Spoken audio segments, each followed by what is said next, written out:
आज हम जानने वाले हैं 2019 में पूछे गए 12th क्लास का जो हिंदी में 2019 में जो पूछा गया क्वेश्चन है ऑब्जेक्टिव क्वेश्चन, उसके बारे में आज हम देखेंगे। तो चलिए शुरू करते हैं। 100 मार्क्स का जो हिंदी निबंध भाग 2 आता है उसी का हम आज 50 ऑब्जेक्टिव क्वेश्चन देखने वाले हैं जो आपके बोर्ड एग्ज़ाम में आ सकते हैं, संभावना है। तो 2019 में जो ऑब्जेक्टिव क्वेश्चन पूछे गए थे और वह लगभग 3 घंटे 15 मिनट का रहा है और पूर्णांक तो 100 मार्क्स का है ही। तो चलिए आगे देखते हैं। ऐसा आपका प्रश्न का प्रारूप रहेगा। कहा जाएगा कि 1 से 50 तक, अभी तो 60 है, मतलब 60 एक्स्ट्रा ऑब्जेक्टिव दिया जाता है, तो उस समय 50 ऑब्जेक्टिव था। तो जिनके साथ 4 विकल्प दिए गए हैं जिनमें से एक सही है, अपने द्वारा चुने गए सही विकल्प को OMR शीट पर चिन्हित करें। मतलब लगभग 50 क्वेश्चन पहले दिए जाते थे, अब तो शायद 60 क्वेश्चन दिए जाते हैं। तो चलिए देखते हैं। पहला क्वेश्चन है घुटने टेकना। ठीक, क्या है? घुटने टेकने मुहावरे का क्या अर्थ है? चलिए, घुटने टेकना, जो घुटने टेकना मुहावरे का अर्थ होता है हार मानना, योग करना, या फिर आगे क्या है, अभिवादन करना या लज्जित होना। तो घुटने टेकने का अर्थ होता है हार मानना। मतलब ये कि कोई व्यक्ति घुटने टेक रहा है, इसका मतलब है कि वो हार मान रहा है। तो इसका आंसर क्या होगा? ए होगा। ए होगा इसका आंसर। तो घुटने टेकने का अर्थ होता है हार मानना। अगला देखिए, दूसरा है तुलसीदास के दीक्षा गुरु कौन थे? तुलसीदास के जो दीक्षा गुरु थे वे कौन थे? अग्रदास होगा यहाँ पे, अग्रदास, नरहरिदास, सूरदास या महादास। तो आंसर होगा इसका नरहरिदास। नरहरिदास मतलब बी इसका आंसर होगा। अगला देखते हैं। खरा का विलोम होता है, खरा का विलोम होता है, खरा का विपरीत शब्द क्या होगा? खोटा होगा, परा होगा, लेटा होगा, बैठा होगा। कोई व्यक्ति होगा खरा कह देगा, लेटा होगा, लेकिन नहीं होगा। इसका आंसर होगा खोटा। क्या होगा इसका आंसर? खोटा। खरा का उल्टा होता है खोटा। अगला देखते हैं। पंचवटी कौन सा समास है? पंचवटी समास है आपको कर्मधारय, द्वंद्व, द्विगु या फिर इनमें से कोई नहीं। तो पंचवटी आपको समास है। पंचवटी मतलब कि वह द्विगु होना चाहिए। क्या होगा इसका? पंचवटी का होता है द्विगु। तो पंचवटी का होगा आपका द्विगु। हम जानते हैं द्विगु समास होता है जिसके आगे में कोई चीज़ नंबर लगा हुआ, जैसे त्रिकोण, चौवन्नी, अठन्नी, ऐसे करके लगा रहता है, उसे हम द्विगु समास कहते हैं। ठीक है, आगे देखते हैं। समाज का विशेषण क्या होगा? सामाजिक होगा, सामाजिक होगा, समाज योग्य होगा या असामाजिक होगा? तो इसका आंसर होगा सामाजिक। विशेषण मतलब कि किसी शब्द की संज्ञा से पहले जुड़कर वह अर्थ प्रदान करे। जैसे सामाजिक व्यक्ति, तो व्यक्ति संज्ञा है, उससे पहले लगाएंगे सामाजिक को, तो पता चल जाएगा कि वह एक विशेषण है। ठीक है, देखिए आगे देखते हैं। अपना करना, अपना उल्लू सीधा करना मुहावरे का क्या अर्थ होता है? चापलूसी करना, अपना काम निकालना या मूर्ख बनना। तो इसका आंसर होगा अपना काम निकालना। तो जो व्यक्ति अपना काम निकालता है उसे हम कहते हैं अपना उल्लू सीधा करना, उस मुहावरे का अर्थ होगा। चलिए आगे देखते हैं। 7वां नंबर, जिसने गुरु से दीक्षा ली हो, जिसने गुरु से दीक्षा ली हो, एक शब्द में उसे क्या कह सकते हैं? अनेक शब्दों के लिए एक अर्थ वाले क्वेश्चन है ये। तो उसका आंसर क्या होगा? दीक्षित होगा या शिक्षित होगा या दीक्षित होगा, पंडित होगा या आचार्य होगा। तो इसका आंसर होगा आपको, इसका आंसर होगा दीक्षित। मतलब जो गुरु से दीक्षा लेगा वो दीक्षित कहलाएगा। अगला देखिए 8वां नंबर, उदंड का विलोम क्या होगा? उदंड विनम्र होगा, खुखार होगा, कठोर होगा या कर्कश होगा? तो आंसर होगा विनम्र। उदंड मतलब जो उदंड है, ठीक है, जो चंचल है, तो चंचल का विनम्र कह सकते हैं हम। ठीक है, अगला क्वेश्चन देखिए। उपवास में उपसर्ग कौन सा होगा? उप होगा। उपवास में कौन सा उपसर्ग हो? उपसर्ग मतलब कि वह शब्द जो किसी शब्द के पहले लगकर उस शब्द का अर्थ बदल देता है। जैसे वास का अर्थ होता है रहना, लेकिन उपवास मतलब कि भगवान की पूजा करते हैं तो हम लोग उपवास रखते हैं, तो उस समय खाना नहीं खाते हैं, तो वो उपवास के अंतर्गत देखा जाएगा। तो अर्थ चेंज कर दिया, तो यहाँ इसका आंसर क्या होगा? उपवास होगा कि उत होगा कि उप होगा या अप होगा? तो आंसर पहले बता चुके हैं, उप होगा। 9 का क्या हो जाएगा आपका? ये हो जाएगा उप। ठीक है, आगे देखिए, उसने कहा था कहानी के नायक कौन है? तो इसने कहा था कहानी के नायक लहना सिंह हैं, या फिर बौधा सिंह हैं, या फिर वजीरा सिंह है, या हजारा सिंह है। तो उसने कहा था कहानी के नायक हैं लहना सिंह। अगला देखिए, हाथ पैर कौन सा समास है? क्या हाथ पैर को कौन सा समास कहते हैं? हाथ पैर कौन सा समास है? तो हाथ पैर जो समास है उसको कहेंगे द्वंद्व, द्विगु। हाथ पैर कौन सा समास है? द्वंद्व है, या फिर द्विगु है, या तत्पुरुष है, या इनमें से कोई नहीं। आगे देख रहे क्या है? इनमें से कोई नहीं। तो इसका आंसर क्या हो जाएगा? देखिए, हाथ पैर मतलब दोनों पद प्रधान होगा। जब दोनों पद प्रधान हो तो वह द्वंद्व के श्रेणी में आता है। तो क्या हो जाएगा? द्वंद्व। तो 11 का क्या होगा? ए। हाथ पैर कौन सा समास है? द्वंद्व। आगे देखिए, तुलसीदास किस काल के कवि थे? तो तुलसीदास भक्ति काल के कवि थे, या आदि काल के थे, या रीति काल के थे, या आधुनिक काल के? तो तुलसीदास को किस काल के कवि माने जाते हैं? तो तुलसीदास को भक्ति काल के कवि माने जाते हैं। ठीक है, अगला देखिए, विद्यालय का संधि विच्छेद क्या होगा? विद्या जोड़ लय, विद्या जोड़ आलय, मतलब विद्या जोड़ लय, विद्या जोड़ आलय, विद्या जोड़ अलय, विद्या जोड़ आलय। देखिए यहाँ पर पूरा विद्या मिल रहा है, लेकिन यहाँ पर लय, आलय, अलय, तो आलय। तो हम जानते हैं कि आ तो क्या बनेगा? आ ही बनेगा, या फिर कोई चीज़ मिला दीजिए। ऑफ में अगर हम अ मिलाएंगे तब पर भी हमको आ ही रिजल्ट आएगा। मतलब कि हमको बी नंबर का आंसर सटीक लग रहा है।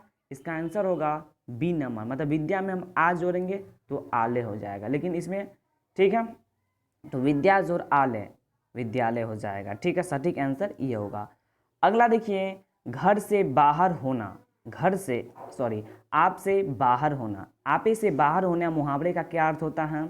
घर से बाहर हो जाना, भरा बुरा न समझना, बहुत क्रोधित होना, या व्यर्थ की बातें करना। तो इसका आंसर हो जाएगा, देखिए इसका आंसर आपको 14 नंबर का होगा। देखिए, बहुत क्रोधित होना इसका आंसर हो सकता है। देखिए, आपसे बाहर होना, जैसे मान के चले आप किसी को गुस्सा दिलाते हैं तो वो आपसे बाहर हो जाता है। तो इसका आंसर क्या होगा? सी नंबर, बहुत क्रोधित होना। कोई व्यक्ति आपसे बाहर हो जाता है, आपे से बाहर, तो वह बहुत क्रोधित हो जाता है। ठीक है, अगला नंबर देखते हैं, निम्नांकित उदाहरण किस पाठ से लिया गया है? किस पाठ से लिया गया है निम्नांकित उदाहरण? अपना देश पिछड़ा हुआ है, बावजूद इसके कि हमने लोकतंत्र की स्थापना की है। किस पाठ से लिया गया है? देखिए, इसमें लिया गया है संपूर्ण क्रांति से लिया गया है, कि सिपाही की मांग से लिया गया है, प्रगति और समाज से लिया गया है, या पुरस्कार से लिया गया है। तो इसमें देखिए, ये दोनों तो नहीं हो सकता है। ठीक है, ये कोई मतलब कि राजनीति से नहीं जुड़ा शब्द है। ये दोनों में से एक न एक हो सकता है। कौन होगा? तो इसका आंसर होगा आपको इसका आंसर होगा 15 नंबर का आपका आंसर होगा संपूर्ण क्रांति। क्या होगा इसका आंसर? संपूर्ण क्रांति। अगला देखिए, आनंदित में कौन सा समास है? आनंदित, तो आनंदित में हम क्या बोलेंगे? आनंदित में कौन सा प्रत्यय है? प्रत्यय मतलब कि वह शब्द जो किसी शब्द के अंत में जुड़ता है। किसमें? शब्द के अंत में जुड़े। दित होगा कि इत होगा, कि दित होगा, इत होगा? तो हमारे ख्याल से इसका आंसर होना चाहिए इत इसका सटीक आंसर होगा। तो 16वां नंबर का आंसर क्या होगा? इत। ठीक है, अगला देखिए, लंबोदर कौन सा समास है? लंबोदर कौन सा समास है? ये जो लंबोदर जी हैं वो कौन सा समास है? कर्मधारय हैं कि बहु अव्ययभाव हैं कि बहुव्रीहि हैं या फिर द्विगु है, तो लंबोदर जी को हम कहेंगे बहुव्रीहि कहेंगे। क्या बोलेंगे? बहुव्रीहि। लंबोदर जी है वो बहुव्रीहि समास है क्योंकि इसका अर्थ दो शब्दों में निकलता है। एक भगवान के संबंध में जिसका पेट मतलब कि पेट लंबा हो, बड़ा हो, उसको लंबोदर कहते हैं। जैसे गजानन, गजानन जैसे गणेश जी, तो जिसका अर्थ निकले, विशेष अर्थ निकले, उसको बहुव्रीहि समास कहते हैं। तो लंबोदर से हमको गणेश जी का अर्थ निकलता है, गणेश जी का, तो इसे हम कह सकते हैं बहुव्रीहि समास। अगला देखिए, अगला है अकल का अंधा। अकल का अंधा, अकल का अंधा मुहावरे का अर्थ क्या होगा? दृष्टिहीन होना, मूर्ख होना, चालाक होना या इनमें से कोई नहीं। तो अकल का अंधा मतलब होता है मूर्ख होना। क्या होगा इसका आंसर? मूर्ख होना। मतलब कोई व्यक्ति अकल का अंधा है, इसका मतलब वह मूर्ख है। क्या है? वो मूर्ख है। ठीक है, अगला देखते हैं।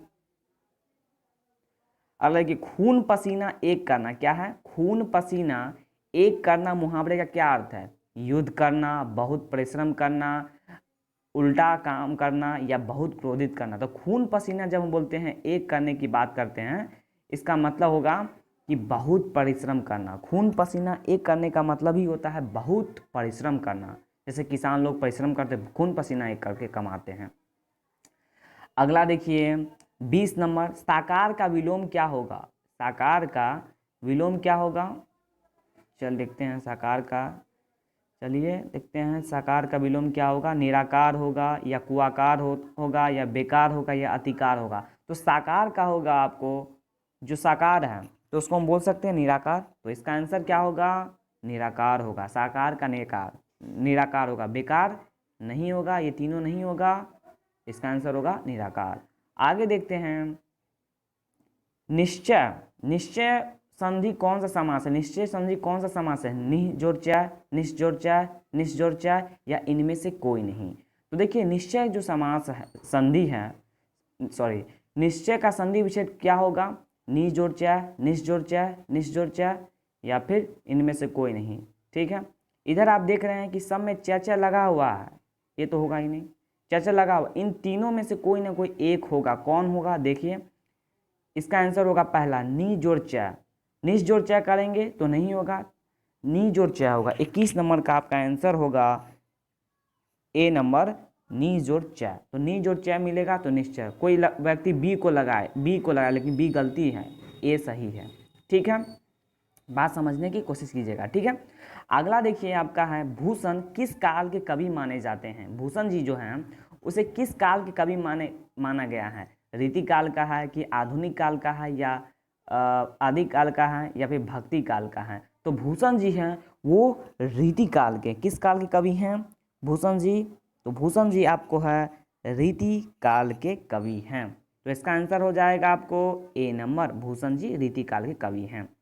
अगला देखिए देवता का पर्यायवाची शब्द क्या होगा? देवता जी हैं, देवता तो देवता का पर्यायवाची शब्द क्या होगा? पर्यायवाची मतलब कि इसका कई नामों से जाना जाएगा, उसे पर्यायवाची शब्द कहते हैं। जैसे देव, पुरुषोत्तम, विप्र या अवनी, ये सब क्या है? पर्यायवाची शब्द है, किसी न किसी का है।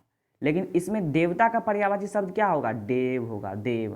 तो देवता का पर्यायवाची शब्द क्या है? देवता का पर्यायवाची शब्द देव है। कितना है? कौन है? देवता का पर्यायवाची शब्द देव होगा। ठीक है, अगला देखते हैं 24 नंबर, रघुवीर सहाय का जन्म स्थान कहाँ है? आगरा है, मेरठ है, लखनऊ है या प्रयाग है? इन चारों ऑप्शन में कौन सा सत्य है? तो इसका आंसर होगा लखनऊ। तो रघुवीर सहाय का जन्म स्थान कहाँ है? लखनऊ में उनका जन्म हुआ था। अगला देखिए मलयज की रचना नहीं है। मलयज की रचना कौन सा?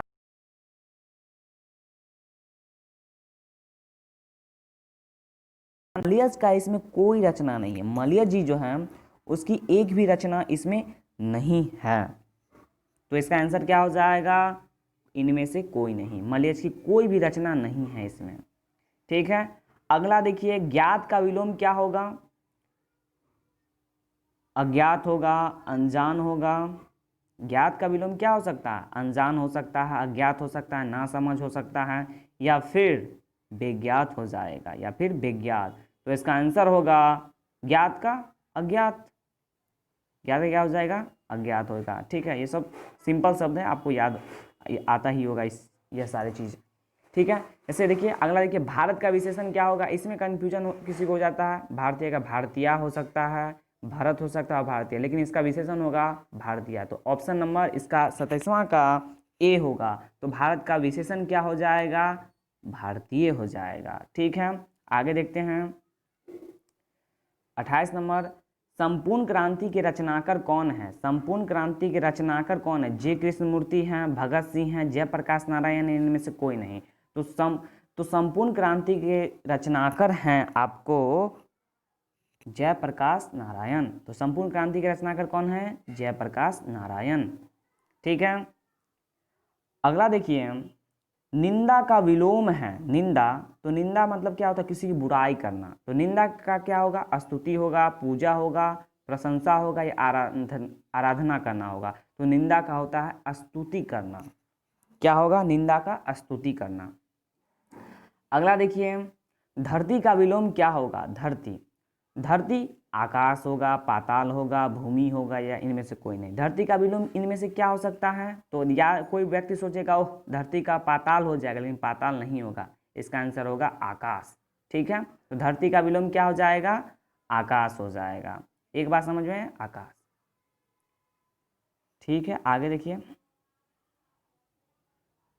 उसने कहा था कहानी किस प्रकार की कहानी है? उसने कहा था किस प्रकार की कहानी? चरित्र प्रधान है, कर्म प्रधान है, धर्म प्रधान है, वात्सल्य प्रधान है। तो इसका आंसर होगा ए नंबर, चरित्र प्रधान। इसमें चरित्र के बारे में बताया गया है, लहना सिंह के चरित्र के बारे में बताया गया, इसलिए इसे चरित्र प्रधान कहानी कहा जाएगा। अगला देखिए, गांव का शीर्षक कविता किस कविता संग्रह से ली गई है? मतलब किस कविता संग्रह की है? मातृभूमि, पुत्र वियोग, संशयात्मा, या फिर उषा। इन चारों में से एक ऑप्शन सही होगा और वह आंसर है संशयात्मा। तो क्या हो जाएगा? गांव जो शीर्षक कविता है वो संशयात्मा से ली गई है। क्या होगा 32 नंबर का? ठीक है, सी नंबर होगा। चलिए आगे देखते हैं, 33 नंबर देखते हैं, सूरदास कहानीकार के कहानीकार कौन है? तो नाम से स्पष्ट है सूरदास, तो आप अंदाजा लगा सकते हैं कबीरदास होगा कि सूरदास होगा कि नाभादास होगा कि कुंभनदास होगा। तो इसका आंसर डायरेक्टली सूरदास होगा। मतलब सूरदास कहानी के कहानीकार, सॉरी यहाँ पे सूर सागर होगा। यहाँ पे क्या होगा? सूर सागर। क्या होगा? सूर सागर। मतलब यहाँ पे आपको सूर सागर लिखाया जाएगा, दास लिखा गया है। ठीक है, तो सूर सागर कहानी के कहानीकार हैं सूरदास हैं। ठीक है, आगे देखते हैं, रोज कहानी के कहानीकार कौन होंगे? रोज के तो हम जानते हैं वात्सल्य ऐसे करके नाम है, हीरानंद वात्सल्यायन अज्ञे करके हैं। तो इनका छोटा रूप दिया गया यहाँ पे अज्ञे दिया है, तो इसका आंसर क्या हो जाएगा? अज्ञे होगा। वैसे रोज कहानीकार के इसमें से किसी को नहीं लगाना है हमको, ये गलती हो जाएगा, आंसर होगा अज्ञे। तो रोज कहानी के कहानीकार कौन है? अज्ञे हैं। आगे देखते हैं, वैध का विलोम क्या होगा? वैध का विलोम क्या होगा? अवैध होगा कि नवैध होगा, कुवैध होगा, अवैध। इसमें आंसर डायरेक्टली बोल देंगे अवैध। ठीक है, आगे देखिए, नयन का संधि विच्छेद क्या होगा? तो नयन का क्या होगा? ने जोड़ियन, न जोड़ियन, ने जोड़ियन, या डी कोई नहीं। तो इसमें कंफ्यूजन नहीं होना है कि न जोड़ियन लगा देंगे, ये लगा दें, नहीं लगाना आपको क्या है? ने जोड़ अन। तो 36 नंबर का आपको हो जाएगा ए नंबर, ने जोड़ यन, तो नयन हो जाएगा। ठीक है, आगे देखते हैं, बातचीत शीर्षक निबंध के निबंधकार कौन है? नामवर सिंह हैं कि बाल कृष्ण भक्त है, या जे कृष्णमूर्ति हैं, या उदय प्रकाश हैं। तो बाल कृष्ण भगत के जो कहानी का है तो आपको सबको पता होगा, बाल कृष्ण भगत हैं। ठीक है, ये पहले चैप्टर का हिंदी का। ठीक है, मालती के पति का क्या नाम है? क्या है? मालती के पति जी हैं, उनका क्या नाम है?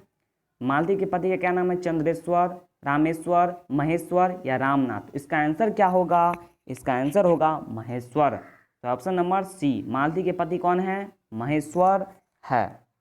ठीक है, आगे देखते हैं, नाथ, जो जगन्नाथ है वह किन किन दो शब्दों से मिलकर बना, उसका संधि विच्छेद क्या होगा, मतलब कि जगत, एक मिनट, हाँ चलिए, जगन्नाथ का संधि विच्छेद क्या होगा, जगत जोड़ नाथ, जगत जोड़ नाथ, जग जोड़ नाथ, जगत जोड़ अनाथ।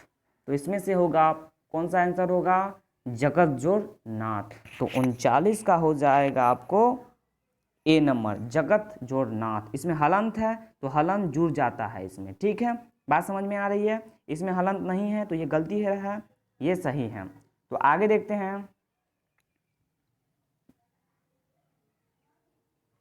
जन जन का चेहरा एक, किस कविता के कवि हैं, जन जन का चेहरा एक शीर्षक कविता के कवि कौन है, ज्ञानेन्द्रपति हैं, गजानन माधव मुक्ति बोध है, नामवर सिंह हैं, या फिर अशोक वाजपेयी हैं। तो जन जन का चेहरा एक कविता के कवि कौन होंगे, इसका आंसर होगा गजानन मानव मुक्ति बोध।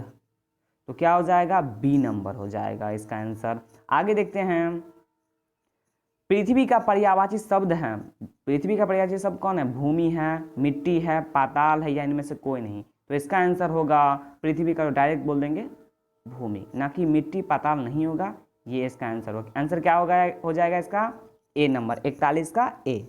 आगे देखते हैं, करवक किनकी रचना है, करवक तो ये जो काव्य खंड है उसका पहला चैप्टर है, आपको पता ही होगा इसके बारे में। और देखिए, करवक किनकी रचना है, तुलसीदास की है कि मलिक दास की है कि केशव दास की है। तो इसका आंसर होगा डायरेक्टली, स्वाभाविक है, मलिक मोहम्मद जायसी होगा, ठीक है।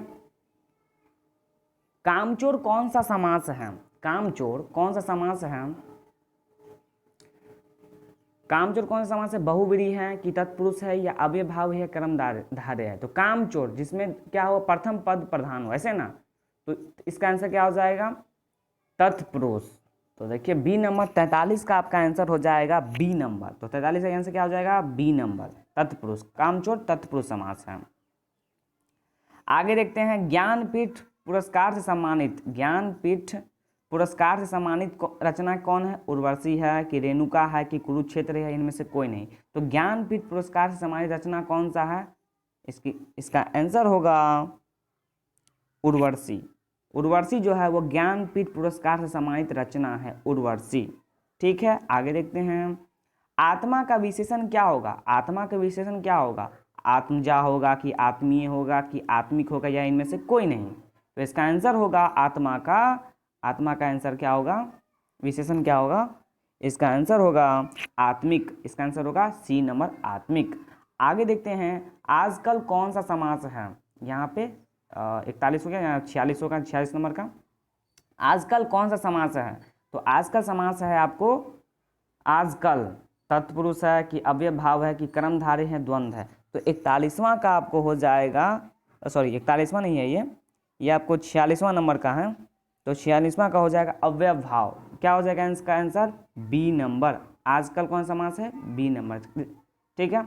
और आगे देखते हैं, हार जीत कविता किस कविता संग्रह से ली गई है, हार जीत कविता मतलब जो हार जीत कविता है किस कविता संग्रह से ली गई है, कहीं ना कहीं, कहीं नहीं वही, अधिनायक, 10 तस्वीरें, या जिन्होंने जीना जाना। तो हार जीत कविता जो है वो किस से ली गई है, तो इसका आंसर होगा कहीं ना कहीं, कहीं ना वही से ली गई है, ठीक है। आगे देखते हैं, उद्घाटन का संधि विच्छेद क्या होगा, तो इसका आंसर होगा इन चारों में से होगा, कोई ना कोई होगा, जैसे उद्जोर घाटन, उत्जोर घाटन, उत्जोर घाटन, उद्जोर घाटन। तो इसका आंसर क्या हो जाएगा, तो संधि विच्छेद करना है, इसमें तोड़ना है इसको। तो इसका आंसर हो जाएगा आपको सी नंबर, उत्जोर घाटन।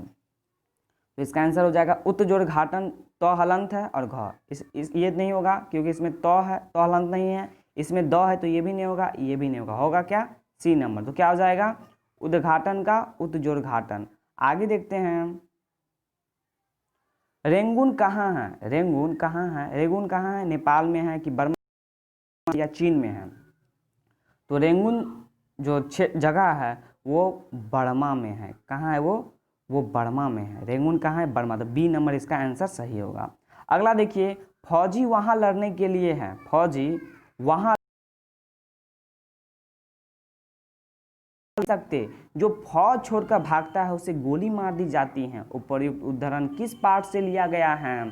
तो यह सिपाही की माँ से लिया गया है, या ओ सदानीरा से लिया गया है, या उसने कहा था से लिया गया है, या प्रगति समाज से लिया। तो ये दोनों तो हो नहीं सकता है, तीनों ये होगा। तो क्या होगा इसका आंसर? यह जो पंक्ति है यह सिपाही की माँ से लिया गया है। इस प्रकार यह 2019 बिहार बोर्ड के एग्जाम में पूछा गया जो 50 ऑब्जेक्टिव क्वेश्चन है उसका हमने आंसर देखा। और इसी प्रकार के ऑब्जेक्टिव क्वेश्चन एग्जाम में पूछे जाते हैं। तो इस प्रकार आप हमारे चैनल से जुड़े रहिए और नेक्स्ट वीडियो ऑब्जेक्टिव के लिए अपलोड किया जाएगा जल्द ही। तो ओके बाय।